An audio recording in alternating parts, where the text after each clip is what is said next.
कलेजा बांध लो बेटी, यही दुनिया की रीति है। कलेजा बांध लो बेटी, यही दुनिया की रीति है। मम्मी घर छोड़ कर बेटी, ससुर घर बैठ जाना है। पापा घर छोड़ कर बेटी, ससुर घर बैठ जाना।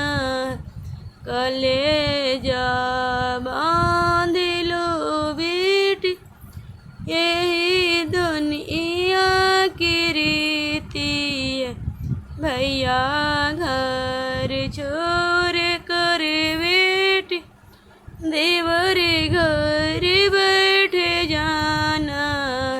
ए भाभी घर छोड़ कर बेटी, ननद घर बैठ जाना।